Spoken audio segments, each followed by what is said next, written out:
Good morning, everyone. It's Tess, and today is tip 143. And today I'm going to talk about imposter syndrome. And everyone's going to probably go, where are you coming up with these topics lately? And I guess for this one, it will be that I had group with Doc V last night, and we were talking about imposter syndrome. And I thought, just to make sure that I'm very clear about it, I'm going to actually look it up and study it. And it was kind of interesting because I found an article from the Boston Globe from last week, May 24th, and that date speaks to me for several reasons. So I thought, wow, this is kind of interesting. I'm going to actually use this article for today's live. And it kind of talks about imposter syndrome and its effects through COVID. And it can impact men or women, but that it can also, that it's also impacting largely because of COVID. So I thought that was really interesting. And what imposter syndrome is basically people experiencing a sense of inadequacy in spite of their accomplishments and skill sets. And of course, they said women suffer from this more often. They say that, like, as far as, and it's kind of, this was a good way to look at it. It kind of referred to confidence versus competence, and where in general, because there are going to always be exceptions to the rule for both sexes, but and probably even nationalities and races, there could be differences. But this article was specifically thinking about COVID and how the workforce is going to look different because of this imposter syndrome. And kind of what it talked about is that women are less confident than men, generally speaking. And they kind of explained this in that if a man and a woman were going for a position in a job, the woman would not be confident to apply for the job unless she had 90 to 100% of the skills required in the job description. And I'm going to say that's probably true because I know that is true of me. If I can't hit pretty close to 100%, then I just don't think I qualify. But then with men, it says it's 50% or less that they will actually have the confidence to go for the job because they know they can fill in the gap. So I thought that was really interesting, and that imposter syndrome kind of has to do with confidence. So that's a lot of what we've been working on in this past year, like through the challenge with Doc V, and increasing our confidence, because when you deal with weight loss issues, you do sometimes struggle with confidence issues. It kind of talked about that it starts very young in age. It starts in like elementary and secondary schools, where we can start working on this confidence issue to help people who may be struggling with this imposter syndrome. And what it says is there needs to be more of a focus on well-being and how work is structured. And it kind of referred to like, and I didn't realize this, there are many, many women, a huge number of women who are actually opting out of the workforce as a result of COVID. And it said that we're going to actually lose a great number of people in the workforce because of COVID and the struggles of trying to maintain a family life and try to work. And they were saying, what are we going to do to fix this going forward?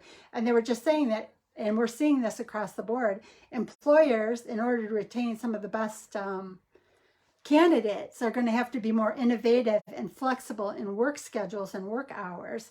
Now, that's kind of the employer side of it, but as the person, what are we going to do to kind of bridge that confidence gap? If we're a person that lacks confidence and therefore suffers from that imposter syndrome, thinking that we don't have the skills or we have to work 3 times harder to get to something, how can we kind of bridge that? And a lot of this is stuff Doc V's talked about in the past year, accessing mentors and allies and teams and people to help you get through. And I thought that was really interesting how they approached it. I didn't really realize it was specific. Hi, Lori.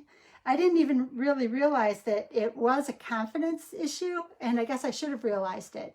So in all areas of our life, whether it's our health, our jobs, any area of our life, we could be suffering from this imposter syndrome because good morning, they really kind of identify it as a gap between our confidence and our competence. So it's that double C. And in thinking about it, when we were talking about it in group yesterday, I was just thinking about it as a lack of confidence related to weight loss and being successful and self-confidence and self-worth. It never dawned on me the huge impact this could be also having on the workforce due to COVID. And it makes a lot of sense because they're saying the work environment changed, people's responsibilities changed, their direction changed, and there are a lot of women, they're saying very competent, very skilled, very needed in the workforce, groups of people who are now opting out. So they're saying that all employers, as much as we know that there are jobs that are being eliminated because of COVID and because of efficiencies that have been found, there's also a section of the workforce that is being lost because of COVID and people readjusting how they work. So it is kind of interesting on both sides of it. As an employee, we have to work to keep our skills current, and we have to build our self-confidence so that we narrow that gap between confidence and competence. And then we also have to, as employers, be innovative and flexible to allow the best resources to also stay in the workforce. So it was really interesting because the imposter syndrome I always thought was, I guess I knew it related to work, but I didn't identify that it was your confidence not meeting what your competence is. So I thought that was a really interesting way to look at it, that we don't value the skills and the education and the knowledge that we come to the table with. And it is really telling when there are some people that will apply for a job with 50% of the skills, and there are some people that will apply for the same job only if they have 90 to 100% of the skills. So it did make me realize that finding that right balance to make sure that you take advantage of the opportunities that are available to you, and that includes me, are critical. And it does go back to a lot of what Doc V says: educate, learn, find mentors and people that can help you to identify what your skills and strengths are to bridge that gap between confidence and competence.